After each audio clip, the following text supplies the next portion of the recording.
Right. Kia ora koutou, everybody. Good afternoon. Welcome to the first episode of the final season of the Ash and Chippy Show. Today I am, of course, joined by Dr. Bloomfield, who's going to give us an update on how the health system is preparing for winter. But first, a quick update on some numbers. Today there are 12,575 new community cases of Covid-19. We're seeing the rolling 7-day average of cases continue to decline. We're down to a rolling 7-day average of 12,307 today, which is down from 14,969 last Wednesday. There are 654 people in hospital, 23 of whom are in ICU, which is down from yesterday, which was our high point.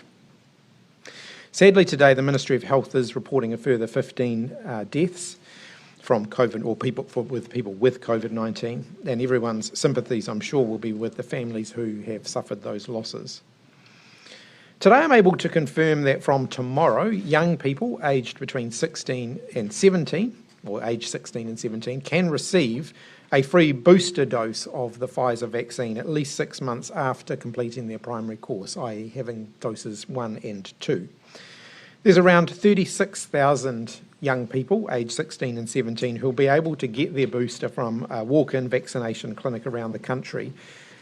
A booster dose is particularly recommended for 16 and 17-year-olds who are at higher risk of severe COVID-19 symptoms or hospitalisation. So that includes people who are immunocompromised or who are living with a family member who's immunocompromised, and our Māori and Pacific communities in particular. The decision on booster doses for young people protects more New Zealanders from the risk of serious complications from COVID-19. This is also a good timely reminder for those New Zealanders who haven't received their booster yet, and we encourage them to do that as soon as they are able to. So I want to recognise the work that the team at MedSafe have been doing to assess these applications. They do follow a very robust approval process to ensure that the vaccines we use here in New Zealand meet acceptable standards for safety, quality and effectiveness. And so those who are being encouraged to receive vaccines can be reassured that the approval process has been a very robust one. I'll now hand over to Dr. Bloomfield, as I've indicated, and then I've got a few other things to say at the end. Thank you, Minister. Kia ora koutou katoa. So the health and disability sector is gearing up to prepare for the winter ahead. We know there's likely to be a baseline level of COVID-19 cases as well as other infectious diseases that we haven't really seen for the last couple of years because the border's been shut, in particular influenza, RSV, and the prospect of other diseases like measles making their way across the border. I did want to take the opportunity today to emphasise what everyone can do to help protect whānau, themselves, communities, and of course, our health and disability system as winter approaches. So the Minister's just outlined the ongoing importance of COVID-19 vaccination, and that includes, in particular, for Omicron, getting a booster.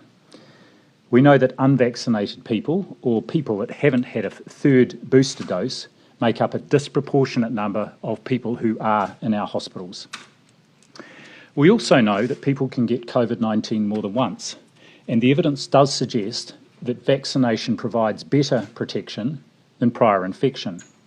So if you haven't had that, even if you've had COVID-19, please do get that third or booster shot if you haven't had it already, 3 months after your infection. COVID-19 has also taught or reminded us a lot about the importance of basic public health measures that will stand us in great stead as we head into winter. We know, and even young children now know, that simple actions make a difference. Coughing or sneezing into your elbow, washing hands frequently, staying home when sick, and of course, wearing a mask when out and about to protect both ourselves and others. These measures are all important, not just for COVID-19, but for other respiratory illnesses. For any virus, we know that the more people who are vaccinated, the greater our population immunity is. And this goes for COVID-19 and influenza. Rightly, our health and disability colleagues are concerned about the impact of flu this year at the same time as a possible second wave of Omicron, especially because we haven't had the flu virus circulating really in New Zealand for the last 2 years. This year, Pharmac has purchased over 2 million doses of the flu vaccine, more than any other year. So please take the opportunity to get one. Flu vaccination is free if you're pregnant, over 65, or at risk of becoming seriously ill because of underlying conditions such as diabetes, asthma, or heart conditions. And this year, flu vaccination is also free for Māori and Pacifica aged 55 and over. All these are groups that are at high risk of becoming very unwell if they get the flu. Many workplaces also offer free vaccination for staff. If you work for one of those organisations, please do take the opportunity. And anyone is able to get a vaccination at a small cost from general practice, community pharmacy or urgent care clinic if they don't qualify for a free vaccination. If you haven't had a flu vaccination ever before, this is the year to do it. Another action that will be very important, especially for children, is making sure that our tamariki vaccinations are up to date. And in particular, I want to give MMR a plug. We had a measles outbreak here in 2019, and we ended up with quite a number of children very sick in hospital from that. The MMR vaccine is very effective and very safe. Now, our MMR vaccination rates are lower than they should be and need to be, particularly for Māori and Pacific children. But what I would say is that our vaccination rates for other vaccines that children get at age 6 weeks, 5 months and 8 months are all high, over 90% in all ethnic groups. We just see this drop off at the 12 and 15-month MMR vaccinations, and that's where we really need to focus our efforts. Our health system will be doing that over coming weeks and months, and my request to parents and whānau is to get your kids protected from measles by getting them vaccinated twice with the MMR vaccine. We also have our catch-up campaign for 17 to 32-year-olds. It's been kick-started again, so if you're in that age group and you're not sure if you've had 2 doses of MMR, go and get one. It's free. So please do make sure you and your whānau go into winter with as much protection as you can. That way we will all be doing our bit to make sure the health system is here to care for everyone when they need care. Back to you, Minister. Thank you. We've done a fair few of these over the last 2 years. This may well be one of the harder ones, and I did want to take a moment to say a very personal thank you to the man that most New Zealanders have come to know as the DG. As the Director General of Health, Dr. Bloomfield has advised the government at every step of our public health response to COVID-19. His workload has been enormous, but it hasn't just been related to COVID-19, and in fact, his entire life has been dedicated to the health and well-being of New Zealanders. But COVID-19 has been an enormous challenge that we have faced as a country, and Dr. Bloomfield's advice to the government has consistently informed and has been the basis for our decision-making. Dr. Bloomfield, during your time as Director General of Health, you have saved thousands, if not tens of thousands, of lives. It is important for us all to remember that the public service as a whole, and in particular the health system, has been instrumental in our response to COVID-19 and that it has been bigger than any individual. But it was Dr. Bloomfield who has had the job of calling me at all hours of the day and night. As I was preparing these notes, I was reminded of election night, where I had sat down about an hour before polls closed to eat my fish and chips, as I do on election night. And I think we were about 15 minutes away from polls closing when you rang me to tell me that there was a case of COVID-19 in the New Zealand community. So thanks for ruining that for me.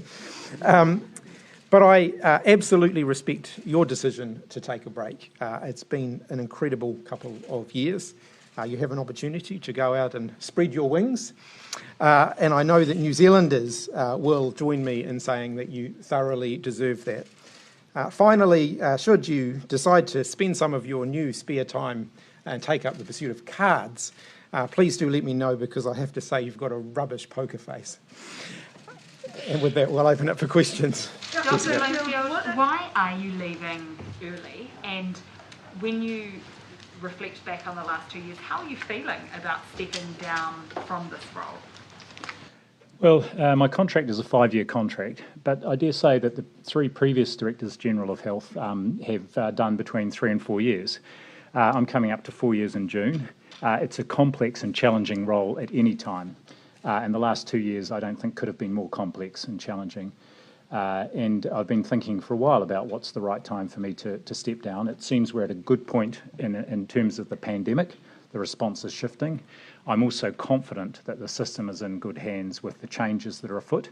And most certainly my family will be very pleased to have a little more of my time. I just felt it was the right time. And of course it is with very mixed feelings because I work with amazing people, and the hardest thing for me today is going to be talking to my staff on an all-staff Zoom meeting in about an hour's time, because they're all fantastic people, and I feel very sad. In 4 months' time, and 4 months is a long time in a global pandemic, as we've found out before, but in 4 months' time I will be leaving them in someone else's care.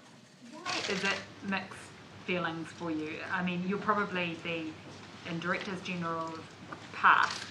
You've gone to the next level in terms of your recognition, and people feel like they know you. So is that a relief to leave that behind, or how are you feeling about all of that?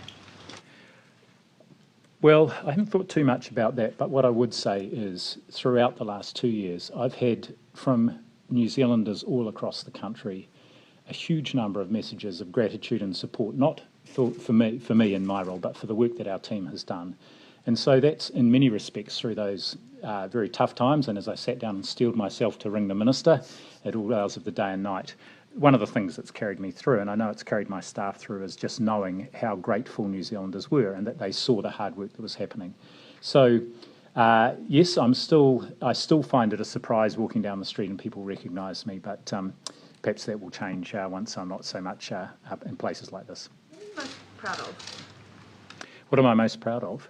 I'm very proud of the way that the health system and that the public service has worked so well together to protect New Zealanders. Just remembering this is a 1 in 100 year pandemic. Every country was in the same boat here. And I think that our public service absolutely showed its quality right through in protecting New Zealanders. And as part of that, not just protecting the health of New Zealanders, but protecting our economy and our social well-being as well as we might have expected we could. Do you have a favourite, this is kind of a weird question in the middle of a pandemic, but do you have a favourite moment from the last couple of years?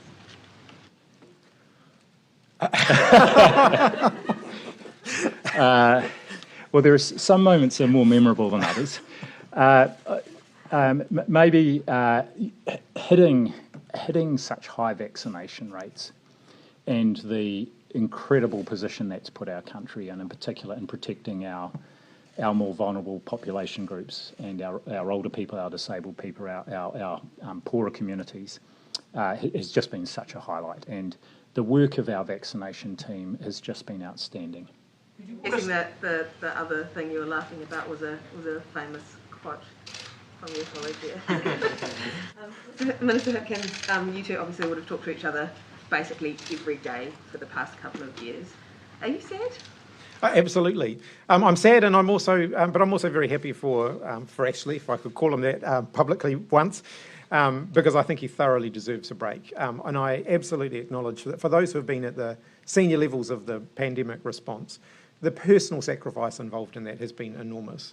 And few would be able to say that they had made a greater sacrifice than Dr. Bloomfield has. And so I think that he thoroughly deserves a break, and I'm sure his family deserve to have him back for a bit as well. Have you given any thought to what's next, Dr. Bloomfield? Well, what's next is an extended break, so some time out to sort of just really let go of something that is I mean, the pandemic is something you carry with you 24/7, even when you're on holiday. So that's the first thing. And I'm putting some thought into what I do next. I guess I could say I'm a public servant through and through, so that will be steering what my next steps are. Any thoughts about running for Parliament? Not a jot. What about an international post? What about a more international posting in public service? Oh, I'll think about what the options might be when I get a bit more time. I've still got 4 months of this role to do, so that's where I'm really focused now. One of the disappointments for you, Dr. Bloomfield, will one of the disappointments for you be the slow uptake of vaccination by Māori and the slow vaccination rate by our tamariki? So you've heard me say this before, and I will just reiterate the point. I'm absolutely thrilled that we've got to the levels of vaccination right across the population that we've achieved, including for Māori. And again, if you go back to the very first part of our vaccination program, our vaccination rates amongst Māori and Pacifica adults 65 and over were highest. They were higher early on in the program. And we're seeing this again with the booster rates. Our booster rates for over 65s are around 90% for both Māori and non-Māori. And that is an achievement that very few population health programs have made in years past. And this has been my one of the areas I've been incredibly interested in right through my career. So I'm proud of that. And I'm also proud of what we've learned about what you need to do. And you did point out rightly that the uptake was slower, especially amongst younger Māori, in our vaccination program, but we kept going at it, and those providers kept going, and they just put every effort in. So I'm proud of what we've learned and what we've achieved.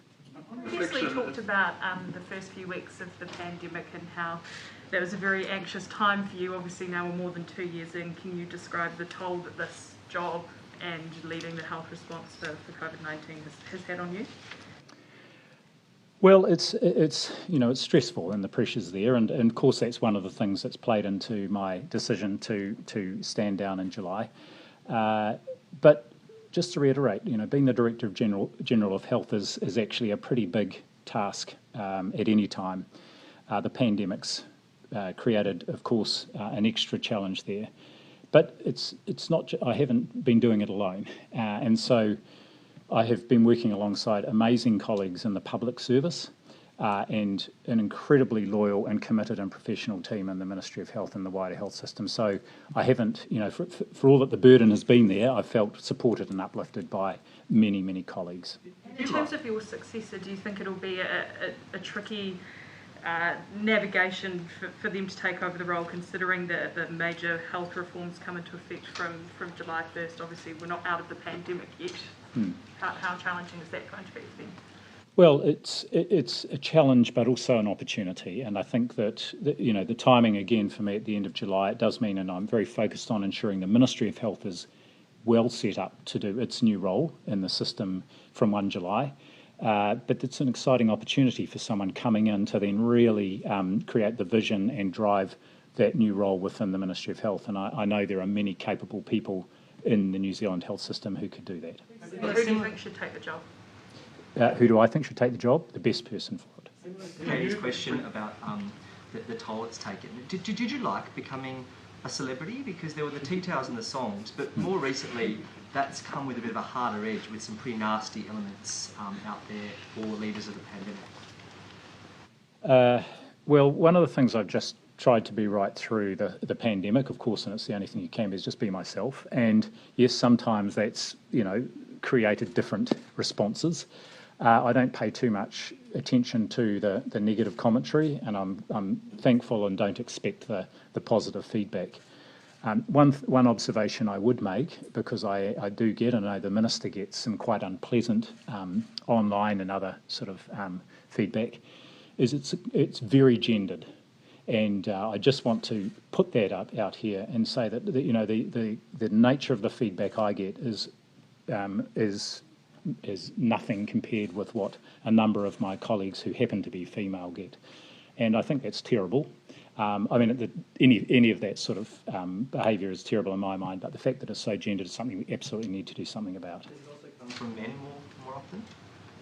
Well, I don't look at it too hard to really determine that yet, please. Dr. Bloomfield, I understand you have faced many challenges over the past 2 years, but how tough has it been dealing with the demands of Reo Māori?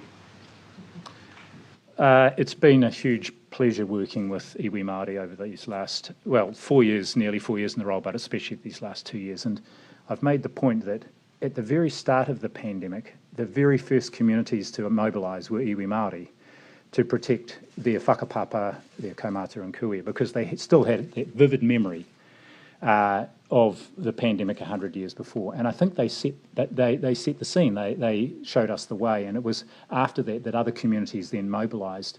And in that very first lockdown, when actually we all had to look after each other, it was iwi Māori who led the way, and I think they've continued to do so through the pandemic. And again, much of the success in our vaccination program is because of iwi Māori, our Māori provider sector, our Māori communities that got out and did the hard mahi to get people in there and get them vaccinated. How do you think the relationship with the ministry and iwi Māori will go moving forward? Oh, I'm really confident in that. I've got an excellent Deputy Director General of Māori Health. He's been a huge support for me. I think he's provides great leadership, and I'm confident that not just the relationship between the Ministry of Health, but our new organisations, Health New Zealand and of course the Māori Health Authority, will continue to develop and thrive as the system moves into its new sort of structure. Minister, can we ask about the boosters? We were expecting an announcement on this earlier in the year. Why has it taken so long to announce these boosters, and is it a bit late considering how far through the Omicron outbreak we are? Boosters for the 16 and 17-year-olds have been available on prescription for some time now. So people who have had a desperate need to get them have been able to get them. But in weighing up all of the different factors and all of the different advice that we receive around vaccination, we made the decision not to go further with that until MedSafe had approved booster doses for that age cohort. And so that process takes time. They have a very high evidential threshold that they need to satisfy themselves of. That has now been met. But why wasn't that approval given enough space to happen before the outbreak, this next wave of the outbreak? Well, ultimately, MedSafe needed to gather the evidence. Of course, the evidence takes some time to put together, and so that's ultimately been the big driver behind the time frame. Did it take so long? No, because ultimately, we've said all along that we want the process around approvals to be robust. And when we make these decisions, I want to be able to, hand on heart, say, look, this has been through a really robust approval process. It's safe, and all the evidence stacks up. And by using the MedSafe process, I think that gives us the confidence to be able to do that. Sorry, just another on boosters while Yeah. we're on it, thank you. Can you please explain sort of why it is just the 16 to 17-year-old age group? And what would you say to concerns that just vaccinating sort of this new age group would remove focus from boosting the more vulnerable? Yeah, I'll just make a brief comment, and then I'll get Dr. Bloomfield to comment on the specific, age cohort, particularly for the younger teenagers. I am concerned that our booster rates overall have plateaued at around that sort of 73-74% marker. Having said that, I do think that one of the likely contributors to that amongst some of the populations where booster rates have been lower has been the rate of infection in those communities, and that there's a 3-month stand down after someone's had COVID-19 before they can get a booster. And so we are seeing evidence that in some of those communities where the booster rates are lower, actually people are now waiting out their time before they can get their boosters. So yes, of course I'd like to see the booster rates go higher.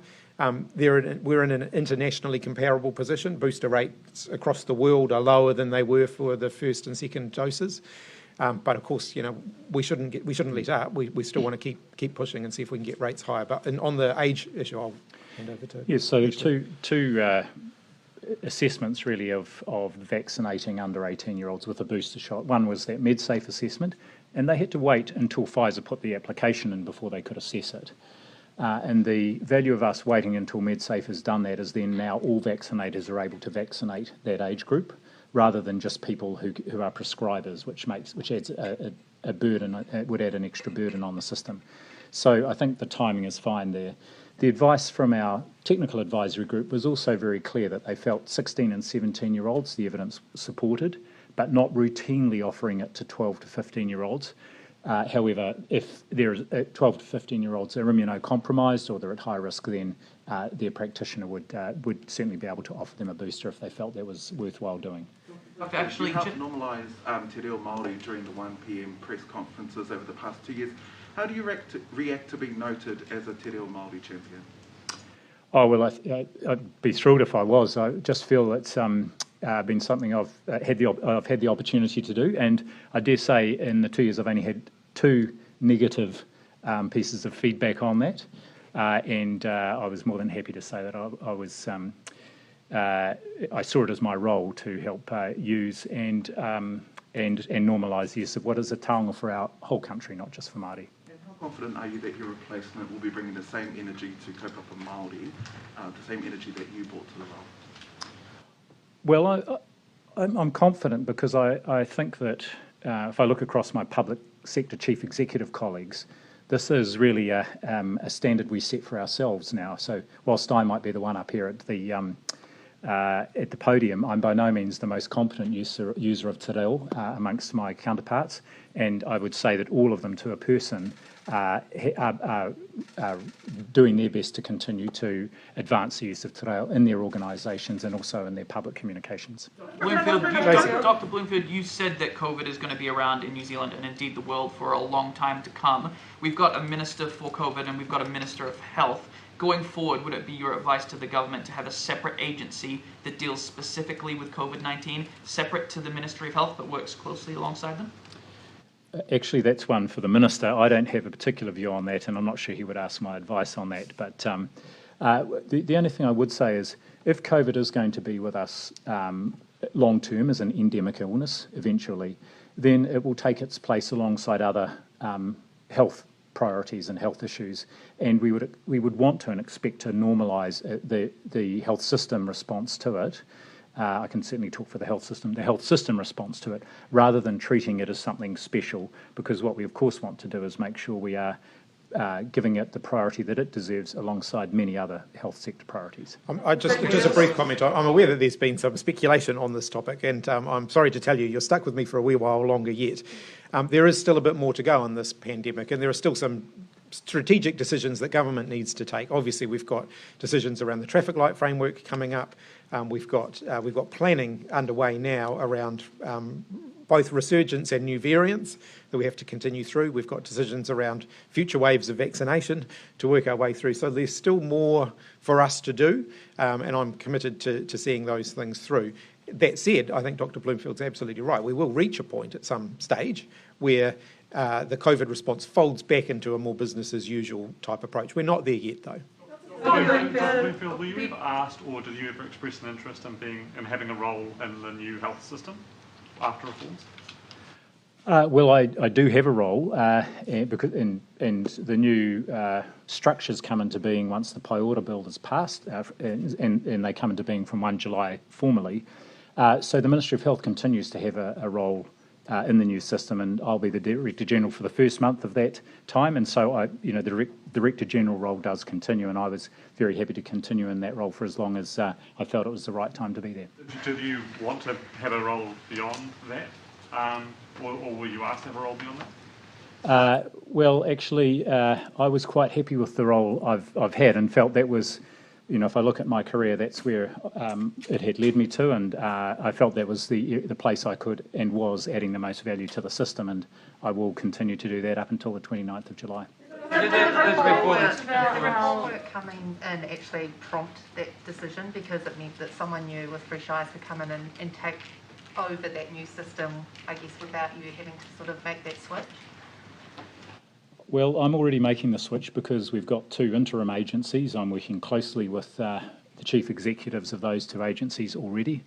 But what I would say is that, of course, the timing of that new system and what will be a new role for the ministry in the system, in the sense of a much stronger focus on policy and strategy on monitoring, that's a good time really for someone new to come in and then be able to enhance and focus those functions of the ministry for its future role, and that's very different from the role I took on 4 years ago. So I think that just is part of the timing around my decision. Are you highly supportive of that reform work? Do you think the way that the new structure has been set up is right for New Zealand's health system? Well, I've been in the health system for a long time, all my career, and I've seen different structures.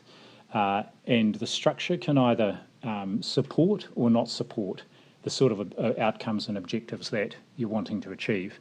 And the purpose of the reforms is to try and get greater consistency, greater equity, and a greater efficiency really out of what the system can deliver.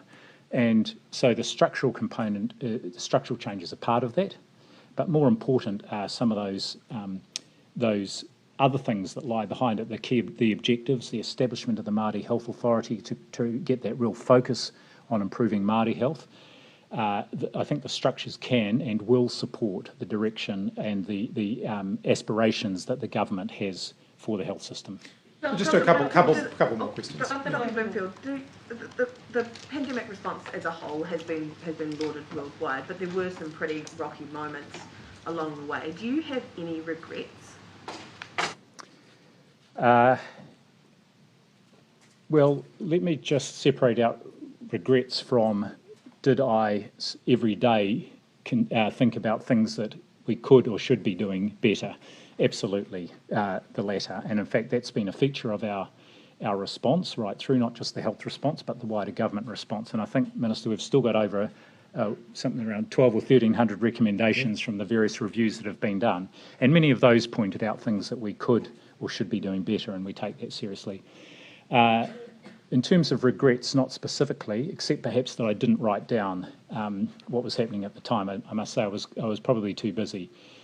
But I think I've always remained focused on what are the outcomes we're trying to achieve and really just looking at that big picture. And I think in terms of those outcomes that we've achieved what we would have hoped we would do at the outset. And like writing a book, is that what you mean when you say Just keeping a diary, because it was such an intense and in a sense, unforgettable experience as some of the moments, some of the decisions that were taken, some of the interactions that lay around those decisions. I didn't take notes at the time, but maybe my memory will serve me well at some point. Was there a moment that, you say, talk about the weight that was on your shoulders. Is there a moment that stands out for you? Oh, well, it's a huge decision for the government to lock the country down, and that was incredibly early on in the pandemic, and it was nowhere in our plans or even in our ideas that we might have done that. And so to give advice that was the basis for that decision was a huge thing, but there were many big and momentous decisions right through the response that, this is what created the intensity really, was that it was every day, every decision really, and every bit of advice. There was a lot at stake. And so that, I guess it's that combined weight of all those things that really created the challenge and the intensity. Questions? Did you said that Māori have led the charge in this pandemic, and you've given a lot of mihi to Māori from the podium there. Do you think that the government has done enough to support the efforts of Māori at those front lines? Yes, I do. And in fact, one of the things I really, I think has been great, has been, as someone who's been around the system for a while, is the investment in our Māori provider sector over the last 2 years has been substantial, and the biggest investment in 20 years, and probably bigger than the original investment that set up those whole order Māori providers. So yes, I do think there's been and I know from having been part of the discussions, a substantial focus on and investment in our Māori providers sector. The Minister mentioned on Monday that there's a variant response plan in the works. Can you talk a little bit more about that and when we might be able to see it? Yeah, Dr. Verrills, from a ministerial perspective, is overseeing that particular work with a lot of support from the Ministry of Health, obviously, who are doing a lot of the league work there. We have to be prepared for the fact that new variants are going to emerge. We don't necessarily understand what the nature of those might be or what the consequences of those might be. As we saw right the way through the pandemic, the virus keeps changing the rules on us, and so one of the things that we have to do is do as best as we can forecast what our future needs might be and what the future scenarios might be, and then be willing to adapt, depending on what we're confronted with. So that's very much what the variant planning is focused on. Rats and long COVID, two separate questions. There have been anecdotal reports of people regularly testing negative on rats, then testing positive with a PCR test. Is that concerning, and should it be easier for people to get a PCR test? I'll ask Dr. Bloomfield to make a comment. I'll make one as well, which is we knew when we moved to using rapid antigen tests as our primary form of testing that it was going to mean that there would be more cases that would slip through the cracks. And so that was one of the realities of switching up our testing methods. PCR is the gold standard testing when it comes to COVID-19, but you can't do that when you're dealing for every case when you're dealing with the case volumes that we have been dealing with. I don't think any countries can really have been able to do that for the types of volumes that we've been talking about. So, Testing is not the only thing that we're asking here, though. You know, we're asking household contacts to stay home for a period of time for a reason. We're asking people to monitor for symptoms and stay home if they are unwell for a reason. We're asking people to wear masks. We're asking people to wash their hands and do the social distancing and do all of those public health measures, because there is nothing here that's 100% foolproof. And so, yep, the testing methods are slightly less, reliable than when we were using PCR for everything. But we've got other public health measures in place to compensate for that. Well, the only additional comment I would make is that it shows what the limitation is of rapid antigen tests. They're not as sensitive as PCR testing, and that's why, and we faced quite some criticism for it, why we didn't roll them out earlier was because in a low prevalence situation, which New Zealand was in for the best part of 2 years, 9 out of 10 positive tests would have actually been false positives. And now we find, of course, and you'll all know people who have been clearly symptomatic, they're clearly close contacts, but have had repeated negative tests and then return a positive rapid antigen test or a positive PCR eventually. We are going to be using the PCR testing as part of our confirming cases and identifying those people who will benefit from Paxlovid. And so we will see PCR testing go up as we roll out the Paxlovid. Just very quickly on long COVID, is the government considering any support for people who have long COVID and can no longer work full time? We obviously keep all of that under review. There is some support available already, but the evidence there is still emerging. But look, we keep that under constant review. Jenny, you can have the last. Really quick fire questions with Dr. Bloomfield. What's the weirdest question you've been asked? I've been asked so well. The weirdest thing about the questions, and this is what the public I think points out to me, is when different reporters ask the same question repeatedly and get the same answer. But anyway, that's something I've got used to. What's the weirdest gift you've received? Oh, the weirdest gift I've received. Well, I'm not wearing them today, but early on I did get a very nice pair of tie-dyed thunder pants, which came as a surprise. I've had all manner of gifts, and in fact I've got a beautiful handmade cushion that arrived just a couple of weeks ago from Henderson Intermediate School children, so I wanted to do a shout out to them. Are you going to miss the limelight? Am I going to miss it? No, not a bit. How long are you going to sleep for when you leave? As long as I can. I'm not a big sleeper as my wife will attest to, but I'll just look forward to relaxing. There's plenty of books on the pile that I need to read. And finally, is there going to be karaoke at your leaving party, and what song are you singing? Heck yes, and I'll start with, actually I famously did a duet with Minister Verrill to Staying Alive, but probably I'll kick off with Friday I'm in Love by The Cure. All right, we'll wrap up there. Of course, Dr. Bloomfield is still here for a few months yet, so thanks everybody.